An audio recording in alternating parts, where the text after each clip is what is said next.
Imagine this. A family searches for their missing 4-year-old in the dark for 3 hours before calling police, then brandishes a shotgun at reporters offering help, and stays eerily silent with no public appeals. That's the shocking behavior from the Lamont family in the case of little Gus, who vanished on September 27, 2025, from a remote homestead near Unta, South Australia. But here's the twist. Experts say there's zero evidence Gus ever left the property on his own. Gus never disappeared. So, if he didn't wander off, what really happened that day?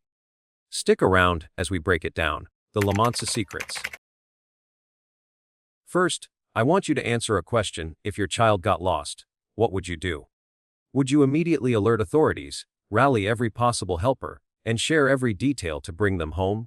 Or would you delay, push people away, and stay silent in ways that raise more questions than answers?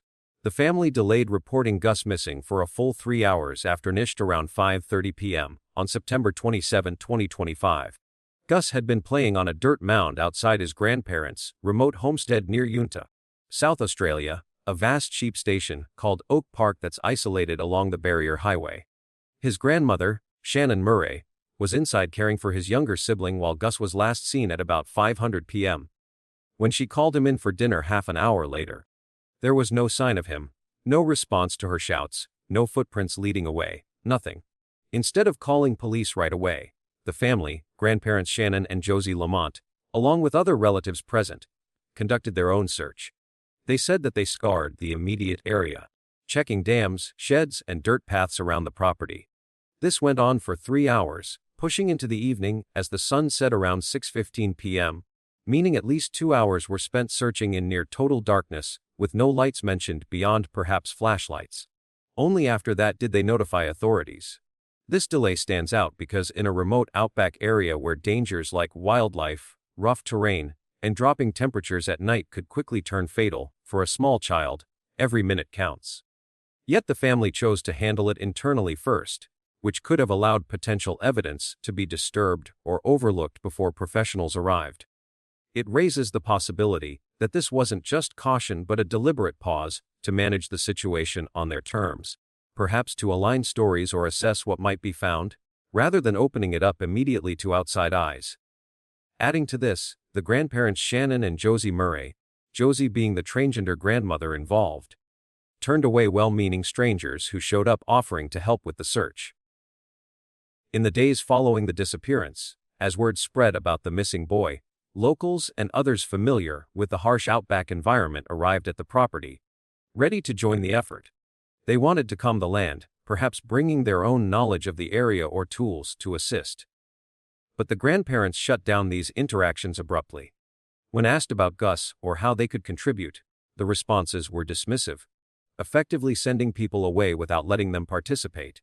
This happened during a time when the official search was ramping up, involving South Australia Police, the State Emergency Service, drones for aerial scans, infrared-equipped helicopters to detect heat signatures in the dark, 48 Australian Defence Force members for ground support, trail bikes and ATVs for navigating the rugged terrain, Aboriginal trackers with expertise in reading the land, and even local volunteers who knew the region well. Despite this massive operation running from September 28 to October 7, one police described as among the most intensive in their history, the family's refusal to accept extra hands from outsiders limited the pool of searchers. It suggests not a family overwhelmed by grief and eager for any aid, but one drawing boundaries that kept potential witnesses or helpers at arm's length, possibly to prevent prying into family matters or the property itself. Then there's the incident with grandmother Josie Murray brandishing a pump-action shotgun at a Daily Mail reporter named Jonica Bray and her photographer. This happened on October 31, 2025, just hours before police announced a resumed search effort that included draining a large dam on the property. The media team had driven to Homestead to offer condolences and perhaps gather details for a story that could raise awareness about Gus. They approached respectfully, but as they were leaving the property, already on their way out, Josie confronted them aggressively. She clutched the firearm in one hand and a bullet case in the other, demanding, "Who are you?" before escalating to shouts of, "Get out! You are trespassing! Get out! Get out!" and "Shut your face and get out." She waved the gun, forcing the reporter and photographer to depart immediately for their safety. Police later condemned the reporter for trespassing on the distraught family's property, but the family's response went beyond protection. It was a direct threat with a weapon that could have escalated dangerously. This wasn't a simple request to leave. It was an armed standoff that deterred media involvement, which in turn could have spread Gus's image and story wider to generate tips. No forensic testing has been mentioned publicly on the grandfather's shotgun or any weapons on the property, despite this incident raising questions about what evidence might be present or how the family handles conflicts. It paints a picture of a family not just private, but actively hostile to outsiders, which might serve to shield internal secrets rather than aid in finding a lost child. The family as a whole remained fiercely private throughout, refusing to engage with media or public inquiries in ways that directly limited information flow. During the active search phases from September 28 to October 7, when resources were pouring in and every lead mattered, they avoided interviews, declined to provide ongoing updates, and kept interactions minimal. This privacy extended to the point where it potentially hampered the investigation. Without family insights shared publicly, tips from the community might have been fewer, and the narrative stayed controlled by official channels alone. We see this in how the family turned away people trying to assist, with reports of restrictions that told helpers to back off. These actions could have limited volunteer involvement in the 10-day search that ultimately found no direct traces, like footprints, clothing, or other items tied to Gus, though unrelated footprints were noted. A single footprint found 500 meters away on September 30 was ruled out as connected to him. If the family was truly focused on recovery, welcoming more eyes on the ground might have helped, but instead, their barriers suggest a preference for isolation that leans toward concealment over collaboration. There's also a deepening rift within the family that may have disrupted coordinated efforts. Father Josh Lamont was banned from the homestead at some point, clashing with the grandparents in ways that created tension. Josh wasn't even at the property when Gus disappeared. He was at his separate home 2 hours away, and only learned of it when police woke him hours later. This internal division could have meant fragmented communication, with Josh potentially sidelined from key decisions or searches. During the resumed search on October 31, the shotgun incident added to the escalation, drawing police attention not just to the land, but to the family's volatility. All of this points to behaviors that obstruct rather than facilitate, as if the priority was managing family dynamics internally instead of uniting for Gus. Shifting to the lack of efforts in seeking help or supporting the investigation.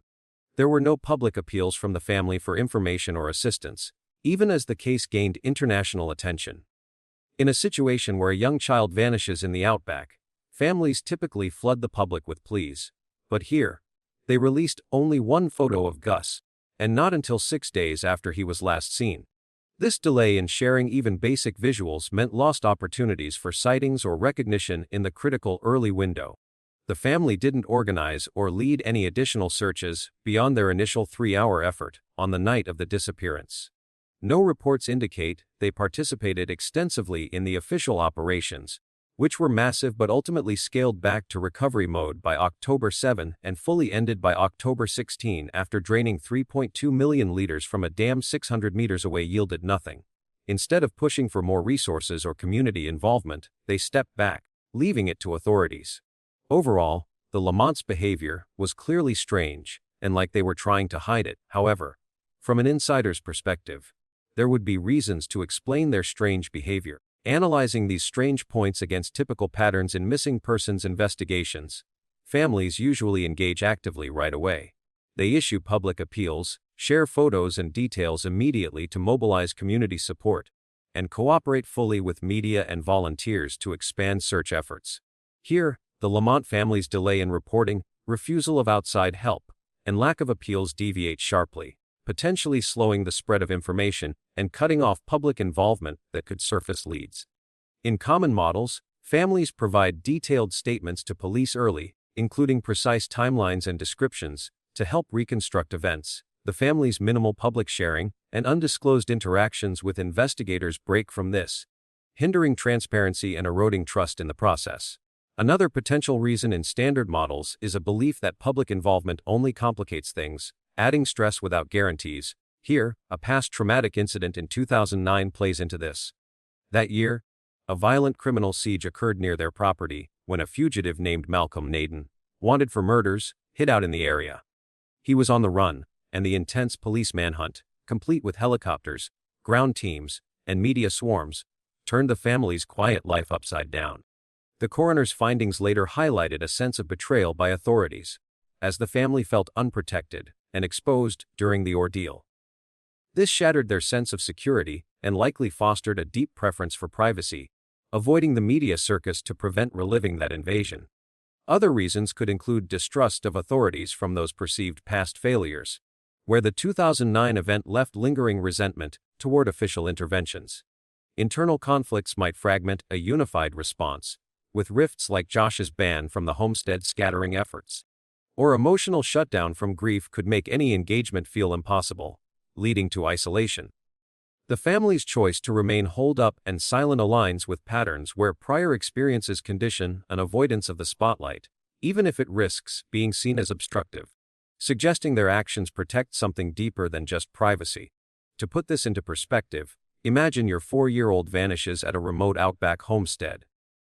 Would you search alone for hours in the dark before calling police, turn away volunteer helpers, brandish a shotgun at reporters offering condolences, and stay completely silent with no public appeals weeks later? The Lamont family's guarded actions suggest not desperation to find Gus, but efforts to contain hidden truths about his disappearance. The missing mother. Focusing more on the characters in this case, we've heard a lot of reports about Josie or Shannon, but absolutely no information about Jessica Lamont, the birth mother of the victim, who should be the strongest voice in this case. What happened? Jessica Lamont is the mother of Gus and his 1-year-old sibling Ronnie, and at the time of Gus's disappearance on September 27, 2025, she was living at Oak Park Station with her parents, along with Gus and Ronnie. This remote sheep station near Yunta, South Australia, is where the family was based, and Jessica was actually about 10 kilometers away from the homestead, tending to sheep with her grandmother Josie, when Gus was last seen playing on that dirt mound around 5:00 p.m. From that point, Jessica hasn't been seen publicly since the day Gus vanished, which marks the start of her own strange absence from view. Reports indicate she was present in the early days following the disappearance, but as the search intensified with police, drones, helicopters, and volunteers combing the Outback, Jessica faded from any public sightings or statements. This isn't just a brief step back, it's a complete drop off the radar that has puzzled those following the case. As the weeks ticked by, around 6 weeks after Gus went missing, which puts it in mid-November 2025, Jessica and Ronnie essentially vanished from public sight altogether. The media doesn't know their location, and there's no trace of them in updates or sightings. Locals in Yunta believe Jessica is in hiding, possibly having left the station in the weeks following the incident. They describe her as someone who might seek seclusion given the pressure, but this belief stems from community whispers rather than confirmed facts. Jessica herself is portrayed as very intelligent yet extremely shy. She attended local schools, skipped year 12, and went straight to university, showing a sharp mind but a preference for keeping to herself. Her absence gets labeled as eerie because it mirrors Gus's own disappearance in some ways, sudden, unexplained, and involving what seems like significant effort to conceal her whereabouts. In a missing child case, the mother's role typically involves visibility, pleas for help, or at least some interaction with authorities or the community. Here, Jessica's vanishing act raises flags because it feels deliberate, as if she's actively avoiding the spotlight that could shed light on the family's situation. Diving into possible causes for Jessica's strange disappearance, one key angle is that her silence and absence might indicate she knows Gus isn't coming back, perhaps even knowing something specific about what happened. If she left the station early on, that could signal insider knowledge about the outcome, similar to patterns where relatives don't push for searches because they're aware of the reality. Jessica's shyness plays into this too. She's described as someone who avoids attention due to personal traits or trauma, which might explain withdrawing to protect herself or family secrets. The family dynamics add layers. Joshua, Gus's father, doesn't live at the Oak Park station because he doesn't get along with Josie, and this tension could have influenced Jessica's decision to step away, maybe to escape internal conflicts or align with certain sides. Sources close to the situation suggest Jessica might be in hiding due to overwhelming grief, leading to a full retreat from public life as a way to cope with the loss and scrutiny. Another possibility ties into fear of examination. Her disappearance could stem from worries that closer looks would reveal private family dynamics or unresolved issues, prompting her to go underground to avoid questions that probe too deeply. Turning to where Jessica might be now, locals in Utah speculate she could be staying with neighbors, based on community observations and the tight-knit nature of the area. This assumption makes sense in a rural setting where people rely on each other, but it's unconfirmed. Another hypothesis is that she's no longer at Oak Park Station, the family homestead, and if not there, she's probably not with Joshua either. Joshua has been seen publicly on occasion, like breaking cover in mid-November after more than a month out of sight, but there's no report of Jessica appearing alongside him. If she were staying with him, especially since he has a job now and lives in a decent family-owned place, it would be logical for mutual support during this trauma, yet her absence from those sightings suggests otherwise. She might have left the area entirely to evade media and public attention, seeking a quieter spot far from Utah and the Barrier Highway. No official confirmation exists on her location. It's widely understood that she stayed at Oak Park initially, helping with the immediate response, but then slipped away from view, leaving investigators and the public in the dark. This lack of confirmation fuels more questions about her possible spots. If not at the station or with Joshua, Jessica could be in a nearby town or even further afield, perhaps with extended family or friends who aren't in the spotlight. The effort to hide her location implies planning, which ties back to her intelligence. She might have arranged a low-profile setup to ride out the investigation. Reports from locals reinforce the idea of her being nearby but hidden, like with neighbors who could provide shelter without drawing notice. Without police updates specifying her whereabouts as of November 20, 2025, we're left piecing together these possibilities from community insights and the glaring gap in public records. Her shyness would favor a secluded spot, away from the helicopters and drones that once buzzed over the property, allowing her to process whatever she knows in private. Overall, the possibility that Jessica knows the truth and doesn't want to search stands out as a critical thread in this. If she does know what happened, her early departure from the scene could mean she recognizes Gus won't return, leading her to skip active participation in searches. Jessica didn't join public efforts or organize any beyond the initial family response, which might reflect that insider knowledge. Why push for something when you believe it's futile? Her silence, with no public statements at all, comes across as odd without more context, potentially pointing to awareness of the events that unfolded at the homestead. In general, patterns for these situations, when relatives don't search or vanish themselves, it often suggests they know the outcome, like realizing the child has met a tragic end and no recovery is possible. Jessica's lack of involvement fits this mold. She was there in the early hours but then receded, raising questions about what she might have witnessed or learned. If Jessica knows the truth, it begs the details. What exactly does she know, and how did she come by it? This could tie directly to the incident at home, perhaps something involving the family dynamics or an accident on the property that day. Her intelligence and shyness might make her more likely to internalize this, choosing silence over revelation to protect herself or others. The mirroring of her disappearance with Gus's adds weight. Both involve sudden absences with no traces, and if she orchestrated her own to avoid probing, it could stem from guilt, fear, or certainty about Gus's fate. Without her voice in the mix, no pleas, no updates, she leaves a void that implies resignation rather than hope.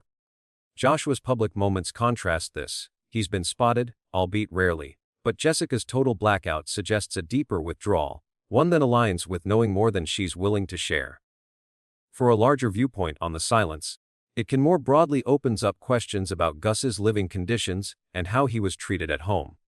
It could suggest underlying tensions or neglect in the household, where a young child like Gus might not have been the top priority or in a fully safe environment. Starting with Joshua Lamont's own concerns about the homestead, friends of the family have shared that Josh didn't think it was safe for the kids there, saying outright that Josh doesn't think it's safe for the kids there. It's dangerous. This came up in discussions about why he lived separately, 2 hours away in Bellely North, rather than at Oak Park Station with Jessica, Gus, and Ronnie. his absence from the property on the day Gus vanished, only learning about it when police woke him later, highlights a divided family dynamic that might have left Gus in a less stable situation, exposed to whatever risks Josh perceived. Gus's appearance adds another layer to these speculations. He had long, curly blonde hair, just like his mother Jessica's, which stands out in a household dominated by women, including grandmother Shannon and Josie Murray, who is transgender and serves as another grandmother figure. Josie, living at the home with Shannon, Jessica, Gus, and Ronnie, created an environment heavy with feminine influences, and perhaps a lack of strong male presence, given Josh's estrangement. This setup, with its unconventional marriages and Josie's transition, could have shaped how Gus was raised. His long hair as a notable feature might reflect that nurturing style, or even a casual approach to traditional norms. But it also raises questions about whether the home provided the structure a 4-year-old needs.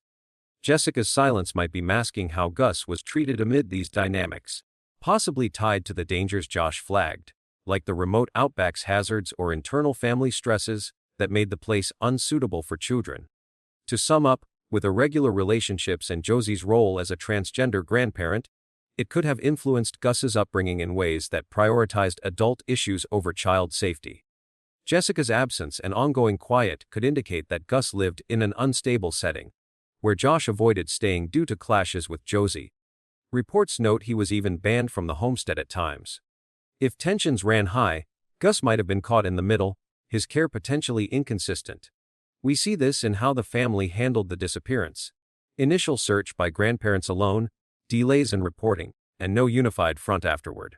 Jessica's withdrawal might hide these rifts, suggesting Gus's daily life involved navigating a home that wasn't as secure as it should be for a toddler in the vast, unforgiving Outback. Josh's warnings about danger point to specific worries, perhaps environmental risks like dams or wildlife, or emotional strains from family conflicts that could have contributed to the tragedy. All told, the silence speaks to a household where priorities might have shifted away from protecting Gus, leaving him vulnerable in ways that demand closer scrutiny. The involvement of the Department for Child Protection. Where were the child protection organizations in this case, from before Gus Lamont appeared on September 27, 2025, right up to the present day as we sit here on November 20? In South Australia, the main agency handling child welfare is the Department for Child Protection, or DCP, a government body tasked with safeguarding kids from abuse, neglect, and other risks. Their role kicks in when reports come in about children in danger. They investigate suspicions, offer family support services, step in if needed by removing kids from unsafe homes, work alongside police on child-related cases, and monitor welfare even in missing persons scenarios if there's any hint of neglect or foul play at home. We see this as standard procedure in many investigations, where DCP ensures the family's environment gets a close look to rule out or address any underlying issues. Beyond DCP, there are local community outfits like Child and Family Welfare Services in rural spots like Utah, which provide counseling, early interventions, family support, child health monitoring, and referrals to DCP when red flags appear. On a bigger scale, Australia's National Child Protection Framework, Child Protection Australia, coordinates across states to focus on child safety, with DCP handling the nuts and bolts in SA. These groups are meant to be the safety net, stepping in to prevent tragedies, or at least scrutinize them afterward, but in Gus's case, they're nowhere in the picture. Shifting to the Gus Lamont case itself, what's striking is the complete disappearance of these services from the picture. There's no reported involvement from DCP or any child protection agency in the investigation or aftermath. Sources up to November 10, 2025, including news articles and public records, make no mention of them stepping in, even though Gus was just 4 years old, and his younger brother Ronnie also dropped off the public radar along with their mother Jessica. The case got treated primarily as a missing person incident or possible misadventure by South Australia police, with all efforts poured into the physical search and recovery operations, drones, helicopters, trackers, and volunteers scouring the Outback from September 28 to October 7, then scaling back and ending by October 16 after draining that dam yielded nothing. Police ruled out foul play in some updates, like the one on November 3, keeping the focus away from any abuse or neglect probes. No public updates came out about welfare checks on the family, investigations into the home environment at Oak Park Station, or interventions with the Lamonts, despite speculations floating around about family dynamics and odd behaviors. Police might not share everything they asked Jessica or knew about the household setup, but there's zero sign of DCP getting looped in for assessments or support. This absence stands out because in a situation involving a young child sudden vanishing from a remote homestead, you'd expect some overlap with child welfare protocols. Gus was last seen playing on that dirt mound at 5:00 p.m. on September 27, called in at 5:30 p.m. and gone without a trace, no footprints, no clothing found in the searches. With the family delaying the police call for 3 hours while searching in the dark, and later reports of internal rifts like Josh being banned from the property, it seems like red flags for potential home risks. Yet no agency appears to have conducted home visits, risk evaluations, or even basic welfare checks on Ronnie, who was 1 year old and living in the same setup. The investigation stayed locked on the physical hunt, with task forces vowing to continue as of November 20. But without child protection input, any underlying family issues, like the dangers Josh reportedly saw in the home, went unaddressed publicly. Looking at the impacts of this lack of involvement, it could mean missing key signs of risk or hidden family problems that might have played into Gus's disappearance. For instance, if there were internal conflicts or an unsafe environment, as Josh Lamont described to friends, saying the place was dangerous for kids, DCP's absence might have let those slide without scrutiny. The probe stayed centered on search efforts, potentially overlooking protections for other children in the family, like assessing Ronnie's welfare amid Jessica's own vanishing act. This gap affects public trust too, stirring questions about why no deeper family probes or charges emerged, leaving the community to speculate on what might have been overlooked. In similar situations, without these services, negative outcomes can worsen, abuse goes unchecked, families don't get support for reunification, and kids in disadvantaged spots face higher risks without intervention. It hits harder for Indigenous children or those in remote areas, where contacts are already elevated, but services might fall short, amplifying inequalities in protection. We see this ripple effect in how the case unfolded. Massive resources went into ground searches, aerial scans, and dam draining, but no apparent pivot to child welfare angles, even as experts like criminologist Jantha Mallet questioned the wandering off theory on October 11, saying the terrain should have yielded clues if it was misadventure. Without DCP, any potential neglect indicators, perhaps tied to the family's privacy or past traumas, like the 2009 siege nearby, didn't trigger formal reviews, possibly delaying insights into Gus's daily life or home safety.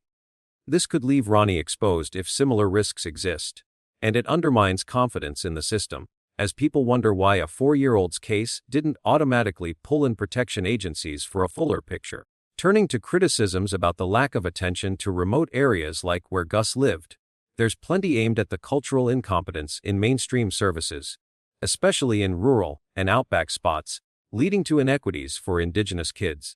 Barriers in rolling out new care models for children with developmental needs in the countryside include limited access to allied services, making it hard to deliver consistent support. Reports highlight that 50 to 70% of contacts come from socially disadvantaged regions, but in remote zones, challenges like scarce resources and inadequate training hobble responses. The 2017 Royal Commission slammed systemic failures in protecting kids in far-flung areas, pointing out how organizations dropped the ball on oversight and intervention. Issues with self-determination and individual rights philosophies in child welfare laws often don't fit remote communities, where collective approaches might work better but get sidelined. This neglect contributes to high rates of kids under guardianship in South Australia, particularly in rural pockets, where isolation amplifies vulnerabilities without tailored services. These criticisms tie directly to cases like Gus's, set in the isolated Oak Park station along the Barrier Highway. The Outback's vastness means services struggle with logistics, travel times, staff shortages, and cultural mismatches that alienate families. For Indigenous communities, which face higher guardianship rates, the lack of culturally sensitive interventions can erode trust, making reports less likely and protections weaker. The Royal Commission's push for reforms aimed to fix this, but ongoing barriers show the system still falls short in remote setups, where kids like Gus might slip through cracks without proactive outreach. Reports note the emphasis on early support and kinship care, but in practice, remote areas see slower implementation, leaving families like the Lamonts potentially unsupported, even when red flags appear. This systemic issue raises broader questions about equity, as urban kids might get faster responses while Outback ones wait, exacerbating risks in environments already fraught with natural dangers like wildlife or isolation. Back to the case itself, we have to wonder what might have happened if DCP had observed the Lamont family and intervened before Gus vanished on September 27, 2025. If they had stepped in earlier, they could have spotted risks like the unsafe environment Joshua Lamont reportedly flagged to friends, describing the homestead as dangerous for kids. That might have triggered family support services, ongoing monitoring, or even removing the children temporarily to prevent any mishap leading to a disappearance. Early assessments could have included parenting support programs or abuse evaluations, potentially heading off the incident if signs of neglect or household tensions were there. Things like the remote locations hazards or internal rifts that kept Josh living 2 hours away. Services might have offered counseling for the family's past traumas, like the 2009 siege nearby that shook their sense of security, helping stabilize the home for Gus and Ronnie.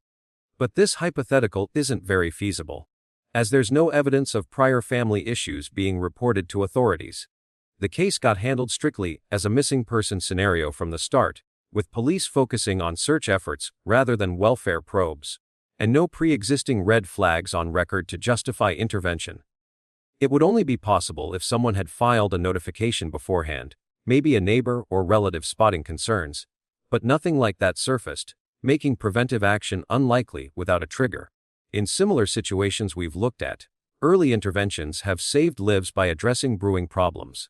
But here the lack of basis leaves it as just speculation, with no groundwork for assuming DCP could have acted preemptively.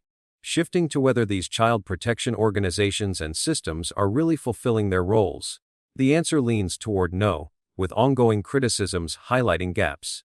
The 2017 Royal Commission into Child Protection Systems laid bare failures across organizations in safeguarding kids, pushing for reforms in South Australia that aim to fix things, but problems linger years later. High rates of Indigenous children under guardianship orders, coupled with the state's lowest reunification success, point to shortcomings in cultural support and family restoration efforts, leaving many kids in long-term care without paths back home. A 2024 independent review praised DCP's complaint processes as generally robust, offering some accountability, but it also underscored unequal access in remote areas, where services falter and create disparities for families like the Lamonts in the Outback. On the positive side, some programs show effectiveness. Out of 34 evaluated initiatives, 25 helped reduce abuse through focuses on parenting skills and neglect prevention, proving targeted efforts can work. The national framework covers prevention and response, but critics slam it for lacking self-determination and relying on individual rights philosophies that don't mesh with Indigenous communities, often leading to culturally insensitive outcomes. Evidence backs this up. South Australia has ramped up spending, but high contact rates from disadvantaged zones signal unmet demands, with resources stretched thin. Research on child protection practice models indicates they can improve outcomes when applied well, yet there's a clear need for better health service collaborations to catch issues early, as gray areas in responses persist. Comparing efficiency and attention levels, South Australia's organizations stack up mixed against Australian states and international counterparts. SA spends more per child than the national average, 704 versus lower figures elsewhere, with faster growing expenditures, but it grapples with the highest Indigenous guardianship rates and poorest reunifications, unlike states like Victoria or New South Wales, where legislation emphasizes more harmonized policies and slightly higher reunification successes through kinship care priorities. Notification rates hover around 25% similarly across states, but SA's local focus on early support differs from Queensland's emphasis on community partnerships, which might better suit remote areas but still faces resource hurdles. Nationally, systems are harmonizing under a shared framework, yet SA's challenges with Indigenous equity echo broader Australian issues, where urban-rural divides persist. Internationally, SA's model aligns somewhat with Canada's provincial systems, which also prioritize investigations and removals, but face criticisms for overrepresenting Indigenous kids, though Canada has pushed harder for cultural reforms post-inquiries. In contrast, Scandinavian countries like Sweden integrate child welfare more seamlessly with universal family support, achieving lower guardianship rates through preventive services that SA lacks in scale, especially in remote spots. The U.S. varies by state, with places like California mirroring SA's high spending but better tech integration for case tracking, while overall efficiency suffers from fragmentation. These comparisons show SA's systems as committed on paper but lagging in remote delivery and cultural fit, with attention levels lower than in more centralized international models that embed welfare in everyday community services. The wandering off. Besides the suspicions and assumptions directed towards the Lamont family members, let's also look at other hypotheses of the case and their feasibility at the current time. One of the earliest ideas floated was that Gus simply wandered off on his own, a classic theory in child missing cases where curiosity or confusion pulls a kid away from safety. At its core, this hypothesis assumes young children, especially toddlers, can stray from familiar spots due to their innate explorative nature or momentary disorientation, ending up lost in vast landscapes without any criminal element involved. In rural or outback settings like this, a child might tumble into a ditch, a hidden crevice, or just keep walking as the terrain swallows their path, with weather shifts erasing any subtle signs. It emphasizes accident over foul play, focusing resources on search rather than investigation from the start, banking on the fact that kids can cover surprising ground in short bursts before exhaustion sets in. This approach often kicks in right away for missing kids, prioritizing rapid sweeps to capitalize on survival windows, assuming no outside interference. Just nature's indifference turning a brief lapse into a crisis. We see how this fits the initial narrative here. A 4-year-old playing near home on a remote station could easily slip beyond view, drawn by a sound or sight in the endless flatlands, vanishing without a trace as the sun dipped.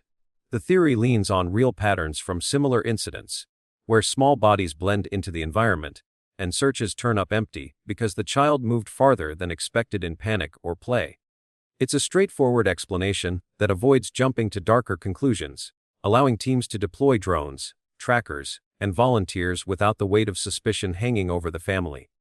But as time drags on, this core idea starts to crack under scrutiny, especially when the landscape itself should preserve evidence rather than hide it. Turning to the counterpoints, the lack of any direct traces, like footprints, torn clothing, or personal items, despite massive efforts, casts serious doubt on the wandering scenario. Searches spanned hundreds of square kilometers with no scent trails or disturbances, in an open area where even minor movements should leave marks in the dust. That lone footprint discovered didn't match a child's pattern and got dismissed as unrelated, underscoring the total absence of proof for even short distance travel. Early criticism hit the initial 2-kilometer radius as too narrow, but expanding it yielded the same nothing, proving the hypothesis doesn't hold up against the ground reality. Assuming longer treks, 5, 10, or even 100 miles, should produce more clues, like scuffs on rocks or debris in mud. Yet the void persists, challenging the logic of a solo venture. No signs point to Gus leaving the immediate area around the house, with unrelated marks failing to link back to him, weakening the self-stray idea at its foundation. The absence of evidence for even a single meter's movement defies expectations in this terrain, where soft soil and sparse vegetation should capture every step like a stamp. Intensive probes turned up no survival indicators. No makeshift shelters, no food scraps, no cries reported, suggesting the child didn't roam far enough to evade detection, if wandering alone. This gap between assumption and facts turns the theory on its head, as the Outback's openness works against concealment for a lost kid, making prolonged evasion without traces improbable. We have to consider how the environment plays into this rebuttal too. The flat, arid expanse offers few natural hideaways, no thickets or gullies to swallow a small form whole, yet searches with infrared tech and local knowledge found zero heat signatures or disruptions. If Gus had strayed, animal activity or weather might obscure some paths, but not all, especially in the first days when fresh prints would linger.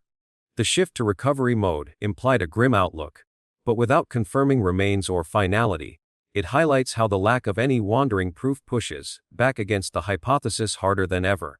Experts noted the defying logic element precisely because standard lost child patterns include at least fragmentary clues, absent here despite the scale. The comparisons to quicker resolutions elsewhere seal the counterargument.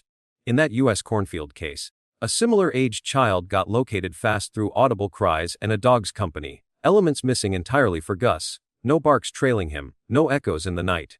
This disparity shows how the Outback case lacks the basics for a viable wander story, with time eroding its plausibility further. As weeks turn to months, the hypothesis feels like a starting point outgrown by the evidence, or lack thereof, forcing a reevaluation toward other explanations that better fit the silence. As we continue breaking down why the wandering hypothesis doesn't hold water, let's turn to the experts who've weighed in their insights, adding weight to the rebuttals. Crime academic Jantha Mallet has pointed out that, with such extensive searches in open terrain, a child like Gus should have been found if it was just a case of getting lost or an accident, stressing that 4-year-olds don't exhibit the evasive behaviors of teens who might actively hide. Former Detective Gary Jubelin, drawing from his experience, compared it to other cases where initial lost child assumptions gave way to third-party involvement theories after failed hunts, arguing the lack of any leads pushes beyond simple straying. Volunteers who joined the efforts described the situation as defying logic. Given the landscape and zero clues, not aligning with a self-wander scenario where some sign would typically surface. A private investigator emphasized there's no evidence the boy left the house alone, highlighting the absence of movement indicators that would support even a short jaunt. An expert on missing persons underscored the need for trauma-informed responses, but noted that without traces, the lost theory loses credibility, urging a full rule-out before shifting to criminal probes. These voices collectively hammer home that clinging to wandering after exhaustive failures isn't convincing, as the void speaks louder than any assumption. Mallet's perspective draws from years studying child disappearances, where she notes patterns in rural settings. Kids under 5 rarely venture far without leaving breadcrumbs, like disturbed vegetation or cries, and the Outback's visibility should amplify rather than erase those. In one case she referenced, a toddler in similar flatlands was located within hours because partial prints led trackers straight to him, contrasting sharply with Gus's clean slate. Jubelin, known for his work on unsolved Australian mysteries, recalled a New South Wales incident where a presumed wanderer turned out to involve a vehicle lift, the initial no traces mirroring this, but flipping once family alibis cracked under quiet scrutiny. He argued that after weeks, the hypothesis demands re-evaluation, as prolonged exposure without aid defies survival stats for young children. The volunteers' input came from boots-on-the-ground experience. One team leader shared how in a prior desert search, a lost preschooler left scuff marks every few meters, making the total blank here feel orchestrated rather than natural.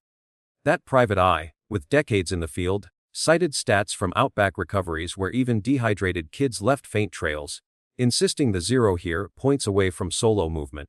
The missing persons specialist tied it to broader data, noting that 90% of child wander cases resolve with some artifact within days, the outlier here demanding a pivot. Shifting to physical capabilities, young kids can cover ground in bursts.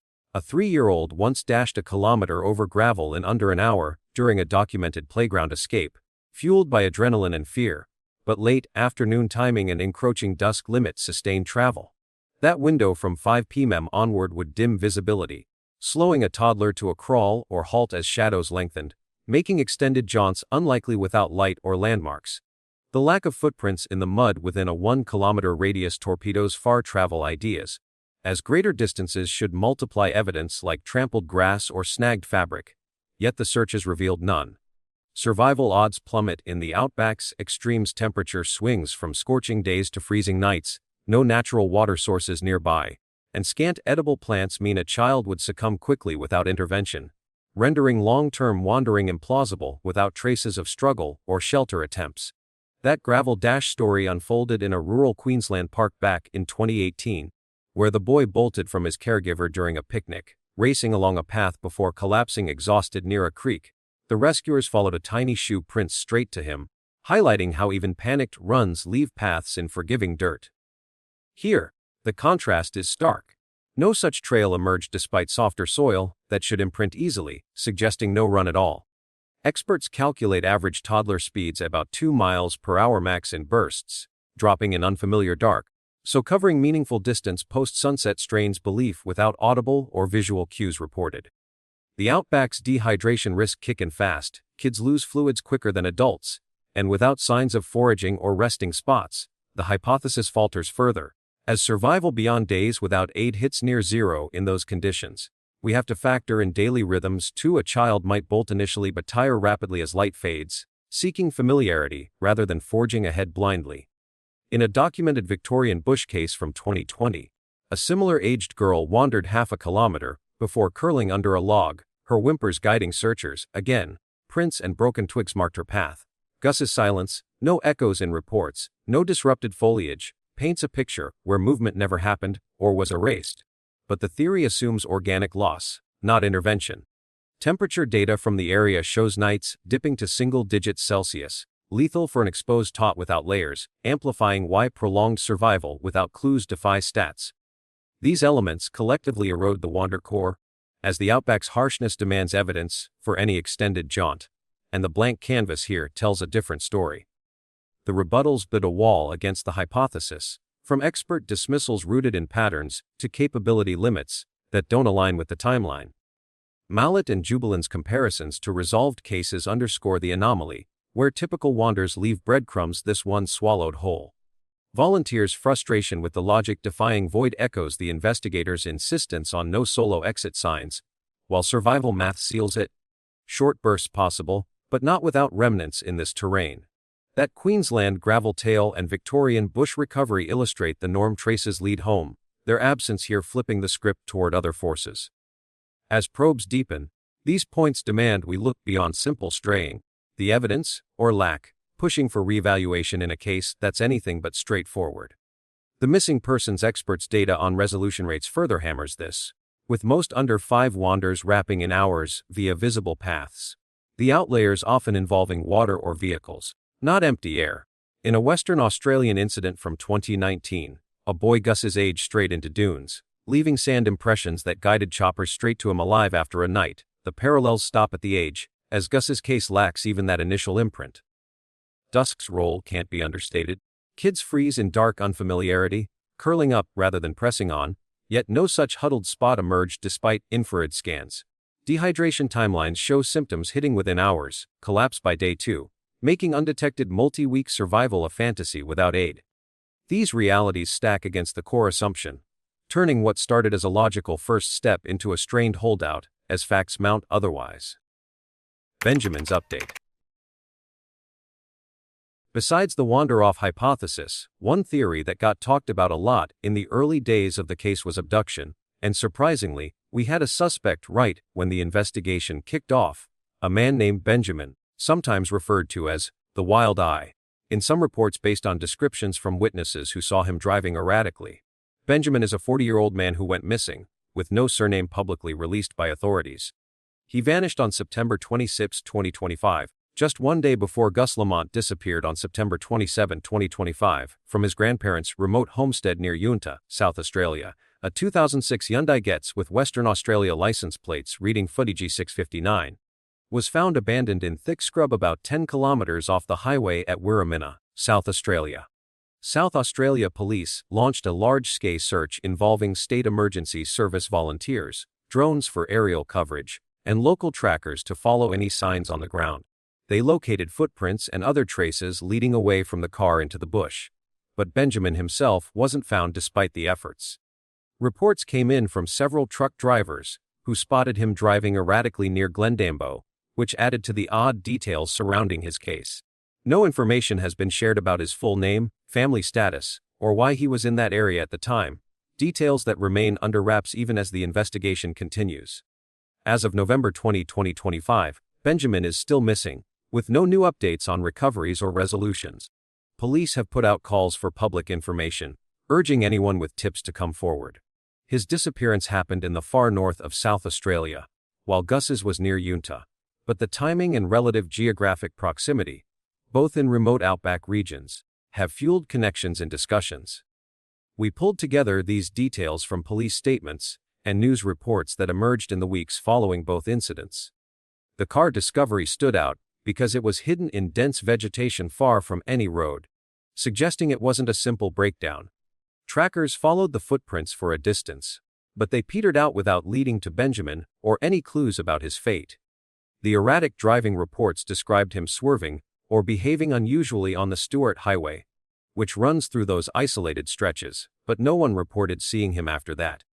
Authorities inspected the vehicle thoroughly, checking for any evidence inside or around it, but nothing tied it directly to other cases at the time. Benjamin's lack of a public profile.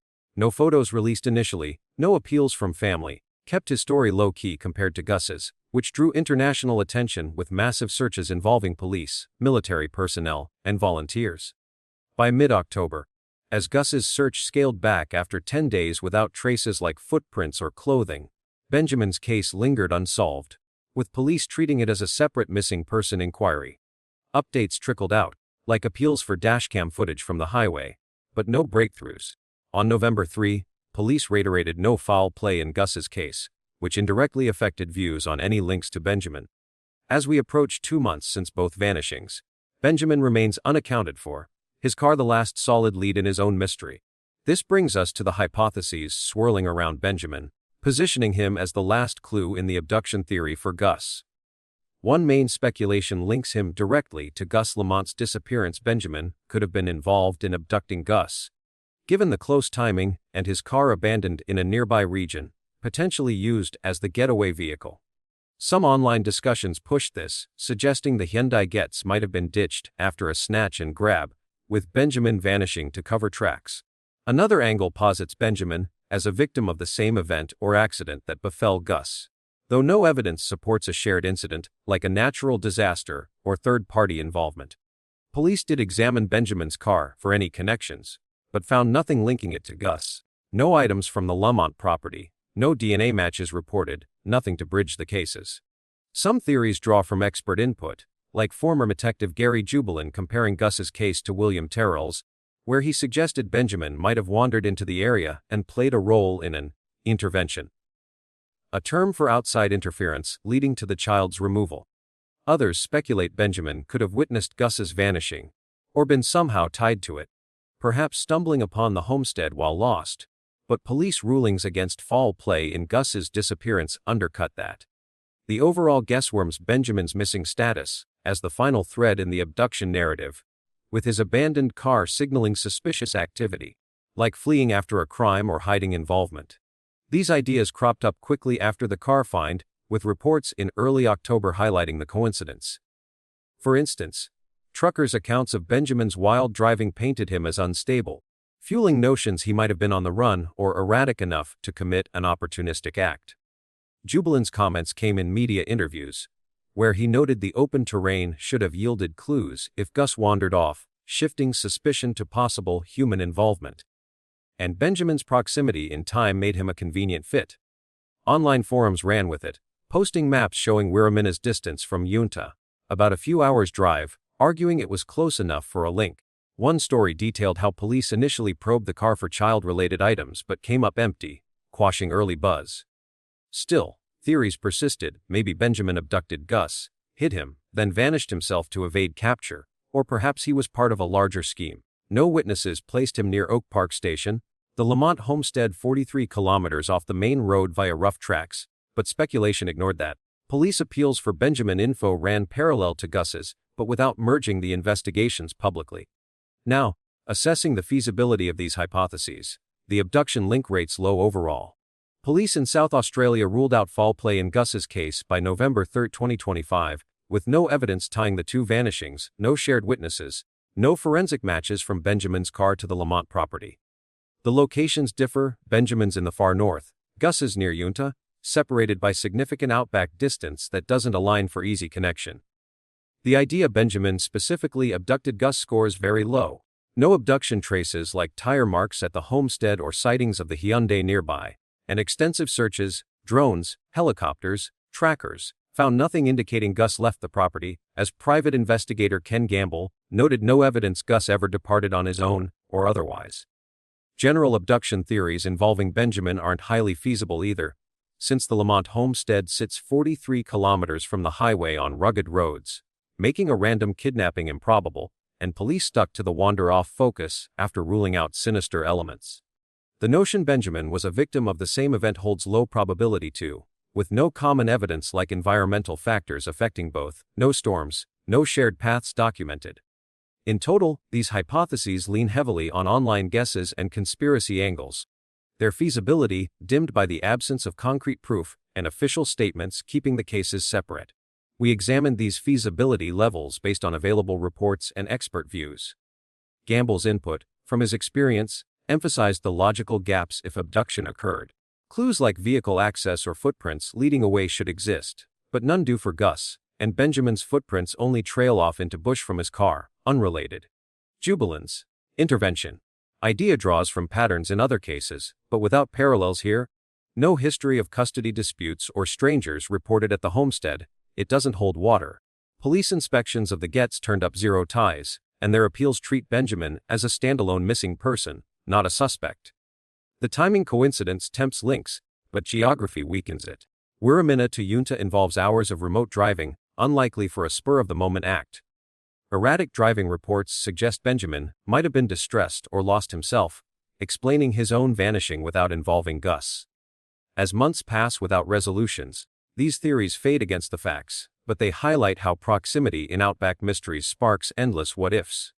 Benjamin's profile, or lack thereof, feeds into the low feasibility. With no surname or background released, it's hard to build a motive.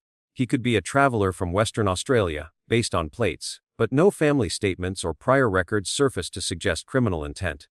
Searches for him wrapped without fanfare, unlike Gus's massive operation with 48 Australian Defence Force members and volunteers. If linked, police would likely merge efforts, but they haven't, signaling separate paths. Gamble pointed out the defies logic aspect of Gus's case, no traces in open terrain, pushing toward non-abduction explanations, making Benjamin's role even less plausible. Jubilin's Terrell comparison notes intervention shifts when wander-off doesn't fit, but here evidence stays slim.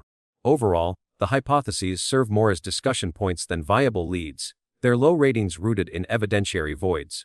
To flesh this out, consider the car details.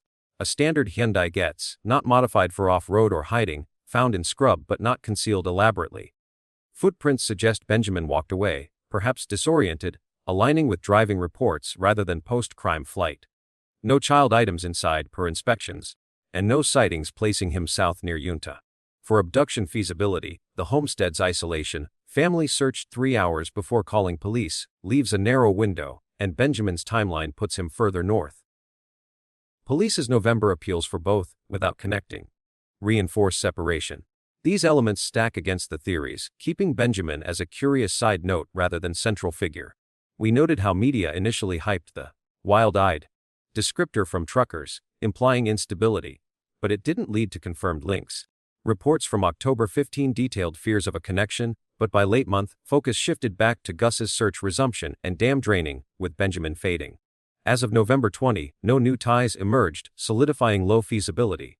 The Outback's vastness allows coincidences, but without proof, hypotheses remain speculative at best. The lesson. We're gathering the final thoughts on the Gus Lamont case for pulling from all the reports and expert insights we've reviewed up to November 21, 2025. As of today, Gus Lamont remains missing, with no traces discovered since the earlier searches wrapped up.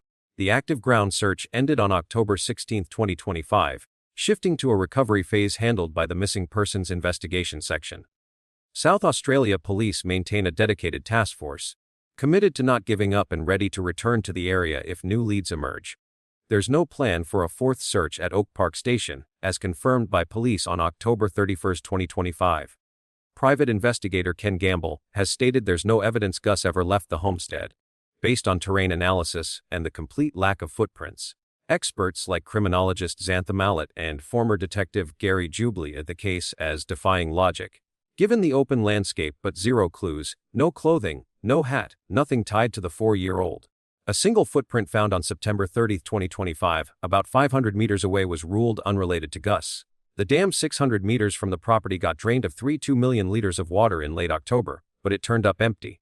The initial search from September 28 to October 7, 2025, involved South Australia Police, the State Emergency Service, drones, infrared helicopters, 48 Australian Defence Force members, ATVs, trail bikes, Aboriginal trackers, and local volunteers, one of the most intensive efforts in police history, yet no direct evidence surfaced. Recent podcasts and articles from November 20, 2025, discuss new details like potential overlooked angles, but no concrete finds have changed the status. Police continue to call on the community for information, stressing that any clue could be key to resolving the case and bringing closure. Global grief support groups express hope and solidarity with the family, urging people to share tips that might aid the ongoing probe. Local volunteers and experts encourage keeping an eye out, noting that child missing cases sometimes resolve after extended periods with unexpected breakthroughs. Gus's father, Gus Lamont, have in his limited public appearances, asking the public to keep the case in mind and report anything relevant. Facebook groups and online forums rally for hope, sharing stories of similar cases where children were found weeks or months later through persistent awareness. Experts like Gary Jubilin call for optimism by drawing parallels to other investigations with sudden turns, reminding that details can surface long after initial efforts. Police reaffirm their commitment to revisit the site if warranted, sustaining hope through steady detective work. Recent true crime podcasts from November 2025 echo this, analyzing fresh elements that could spark leads and keeping the conversation alive. The Gus Lamont case remains unresolved, with Gus Dung and no traces located as of November 21, 2025. The investigation presses on under the task force, but no new discoveries or charges have come forward. Personally, I think the family's silence might stem from deep trauma, and we should respect their privacy during this grieving process without jumping to conclusions. In my view, the lack of public appeals from the family could be a coping mechanism, and it's not our place to judge without the full context of their pain. I personally argue that behaviors like threatening a reporter might arise from extreme stress, and we need to honor the Lamont family's situation in that light. The case stays open, with no firm conclusions on wandering off, abduction, or other factors, while respecting the efforts of police and the family involved. On a personal note, criticisms about DCP's non-involvement are just my own opinion, and we ought to defer to the authorities' decisions based on what they know internally. Above all, respect goes to everyone touched by this, the family, police, and volunteers, since the matter hasn't wrapped up yet. From this case, families can learn to report a missing child immediately rather than searching independently for 3 hours, especially in remote areas where evidence can fade fast in the Outback's harsh conditions. Full cooperation with media and volunteers boosts search chances, instead of turning away help or escalating to threats that limit support. The family's role includes making public appeals and sharing potential high, as seen in other child missing cases where visibility led to tips. Avoiding internal conflicts, like Josh being banned from the homestead, ensures better coordination during crises and prevents fragmented responses. Tighter supervision, children in dangerous zones like the Outback is crucial. Gus, at 4 years old, was playing alone on a dirt mound, highlighting the need for constant watch in open terrain with risks like wildlife or dams. Preparation for emergencies stands out as a lesson, such as having tracking devices or family search plans ready to deploy without delay. Balancing privacy with search needs means avoiding total silence that sparks speculation, while still honoring personal boundaries. Parents and grandparents play a key part in creating safe environments, steering clear of hazards like nearby water sources or expansive landscapes that can swallow a child quickly.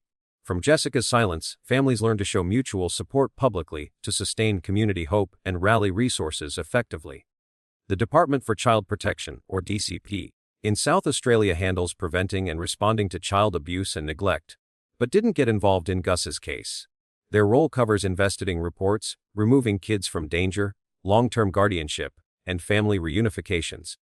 They focus on children from disadvantaged areas, with 50 to 70% of contacts from there, and high rates of Indigenous kids under guardianship orders. Collaboration with health services aids child development in rural spots, though barriers hit remote regions hard. The 2017 Royal Commission spotlighted failures in protecting children, sparking reforms in SA services include early support, interventions, and out-of-home care prioritizing kinship placements. In Gus's situation, their absence meant potentially missing family risks, impacting public trust and safeguards for other kids like Ronnie.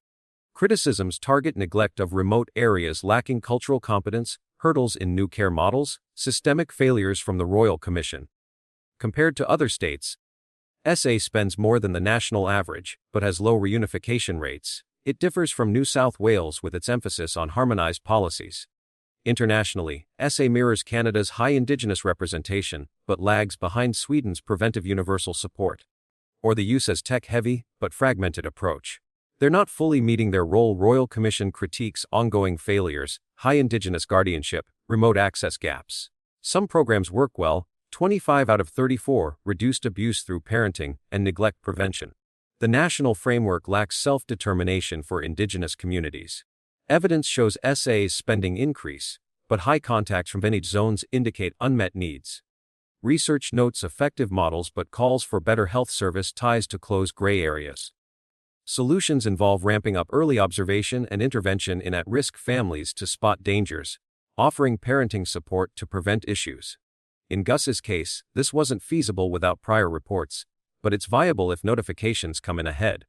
Strengthening includes boosting cultural competence, remote access, reunification priorities, and health collaborations. More resources for rural areas, cultural training, community self-determination, and early support can prevent crises. We see this in pushing for kinship care and family-based placements to keep kids connected. Addressing Royal Commission gaps through targeted reforms.